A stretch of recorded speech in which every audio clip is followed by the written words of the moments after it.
Welcome to the Cell Soul Source podcast, where you can expect conversations about the Akashic records and how to rewrite your limiting beliefs so you can finally be free and prosperous. Discover your energy bodies as the communication system between your human, your higher self, and the field. This is otherworldly energetics made practical to shift your reality. Your divine inheritance of having your earthly needs met and receiving all of your heart's desires starts now. Welcome back, and I am excited to share this with you today because this was just going to be something that I did with my friends, but it is such a good exercise that I wanted to bring it here. This year, as many of you know, is the end of a 9-year cycle. So next year we get to start another 9-year cycle. And what we focus on amplifies. So I want to make super sure that we're not going into particularly this next year saying things like, well, this was a rubbish year. What the actual F was that? I'm glad to see the back of this year. I hope next year is better. I want us to be conscious and go into the next year remembering all the good things that came out of this year so that we can amplify those for the next 9-year cycle. And this is one of my favorite weeks of the year because of this one ritual. I grab my journal and I sit down with a cacao and I make a real ceremony of it. I get into a meditative state and then I mine my journal for information. Now, we are programmed to remember the quote-unquote bad bits because we're most likely to survive if we don't repeat the quote-unquote mistakes.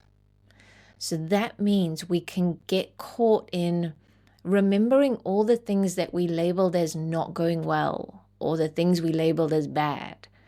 And we can actually miss all the ways that things went well, all the ways we grew, all the ways we were fortified, all the ways we evolved. And when you look back, you'll see just how far you've come. You know, when you're in something, you can't really notice the small incremental changes, but then when you zoom out and take a wider view, you can really go, oh wow, yeah, things have moved.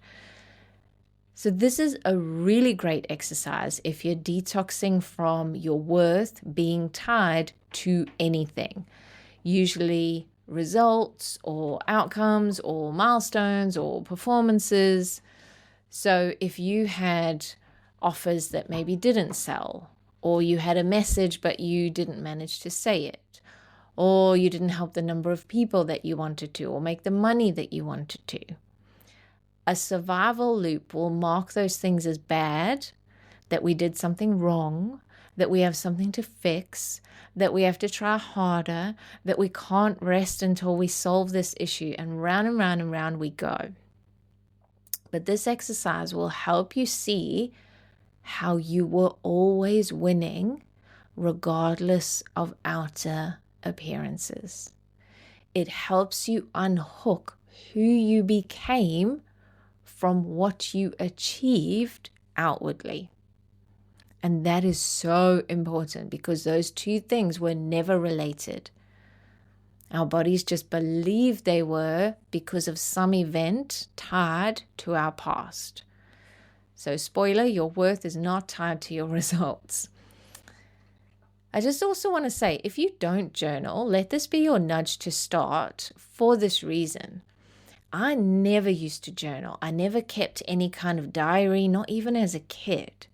But 2019 was such a crazy year for me that I realized I couldn't even remember half the stuff that had happened because I just seemed to walk out of one crisis into another all year long. So I started my first journal in 2020, and we all remember that year. And this is a practice that I've done ever since, and it's an absolutely gorgeous way to close off from one year before you start another. And as I've said, I've done a reel about it before. I don't actually do my vision board this time of year. There are shenanigans, let's say, to do with our calendar. So I do it on my birthday, which is a really powerful portal. Now, I'm going to give you some questions that you can ask yourself that will really help you find the pearls that this year undoubtedly did give you. Because the biggest difference that I see between the women who are living their best life, they are prosperous, they are serving the people that they came here to help, they're making the money, they're deepening their relationships, they are deepening their connection to source, they are having the impact that they want to.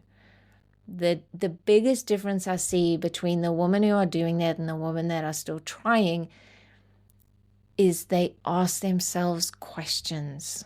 They ask themselves the uncomfortable questions over and over, and they take action on those answers. The women who are prosperous, living in service, having the income and the impact, they're not smarter, they're not more gifted, they're not more lucky, they don't know some, clever strategy.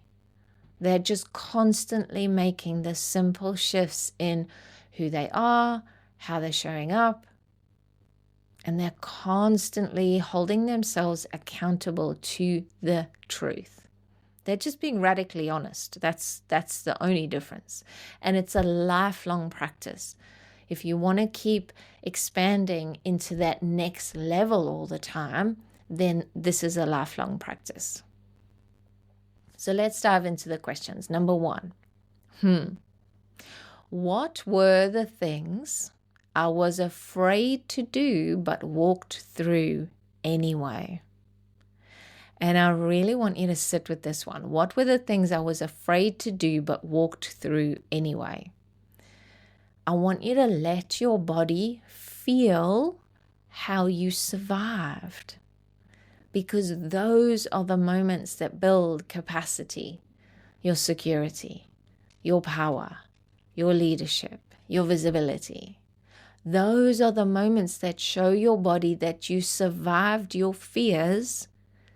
And now it has evidence that growth isn't a threat, expansion isn't dangerous, new and unfamiliar things won't kill you. You didn't visualize this, you didn't meditate it, you didn't wish it. You lived through this. And now it's a lived experience.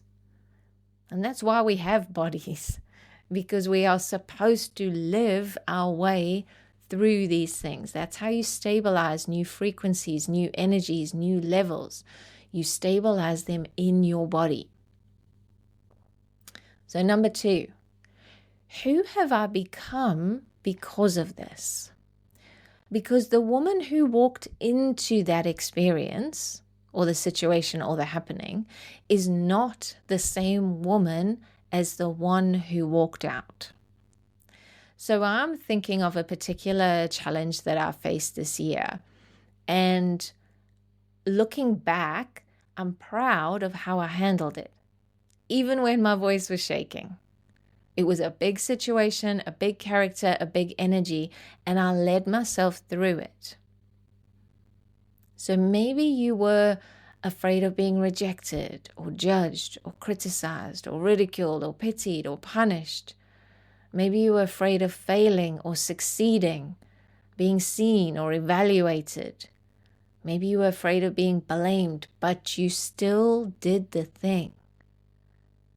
So who have you become because of this? And number 3, where did I give my power away thinking someone or something else knew better? So this immediately brings to mind the whole ChatGPT thing. It seems to have calmed down in my world. I think a lot of people have migrated away from it. But the whole chat GPT thing. People are giving their power away to that. I know that I put my mentor on a pedestal. Even though I know intellectually not to do that, I can be radically honest with myself and say there was a period this year where I did. Do I learn from her? Absolutely. But it is a round table. We all have a chair with our name on it. So think of it like a director's chair. The chair is already there. It already has your name on it. The table's already set. And we are all just helping each other back to our seats. That's all we're doing. There's nobody above, nobody below. So where did you give your power away thinking someone or something else knew better than you? Number 4. Whoa, this is a good one. What is the pattern that precedes me giving my power away? What is the pattern that precedes me giving my power away? This one is absolutely golden because once you see the pattern and you are aware of it, you can rewrite it and you can exit that loop. So for me, for example, I used to give my power away right before I thought I was going to get in trouble. I couldn't do conflict, so I used to do absolutely anything I could to avoid that happening. So I used to give my power away before I thought I could get in trouble.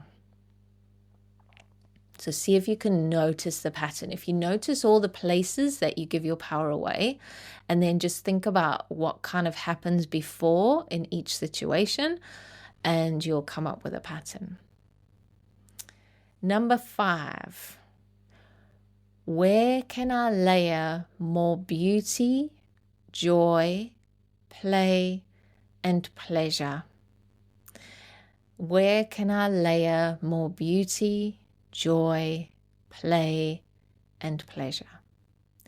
This is one that I still have to consciously concentrate on the most, because if your body is used to service, it's used to burnout, it's used to depletion, enduring hardship, you are used to being all things to all people, bending over backwards, feeling overwhelmed, then as you go through your year, you'll notice that the pockets of joy were probably short-lived, they were probably sporadic. So where can you give this more depth? Yes, the little things that sprinkle joy, like, buying fresh flowers, but where can you deepen those sprinkles into soaking your life in bliss? Where you're biting your lip because the clothes you're wearing feel so good. You can't help but give your partner that look. You can't get enough of your business. You feel lucky. You feel like life is spoiling you. Because that is the energy that actually makes you the most irresistible. Spending more time in that energy will do more for your mission, more for your impact, more for your income, more for your prosperity than any 5-step how-to strategy. We just don't allow ourselves to spend more time in this energy. So I want you to see, where can I layer more beauty, more joy, more play, more pleasure? Because you'll have to start consciously doing it and then it'll come more naturally. So I want you to take these 5 questions and really sit with them. Like I say, make it a little ceremony, a little ritual. Make sure you're not disturbed. Give yourself the time. Do it slowly. And whatever your answers, it's just information. No judgment about how you did or didn't do this year, what did or didn't happen.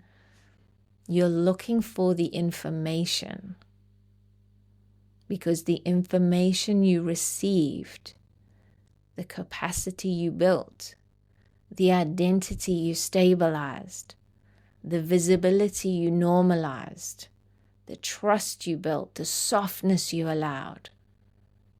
They were all refining you so you can build your life and business in a new way. You can serve yourself, your family, your mission in a new way. You can lead yourself in a new way. So enjoy this practice. I'm proud of you, and I can't wait to see what you create next. If this episode spoke to you, please follow, review, and share until every man, woman, and child remembers their own sovereign divinity. I'm rooting for you. We rise together.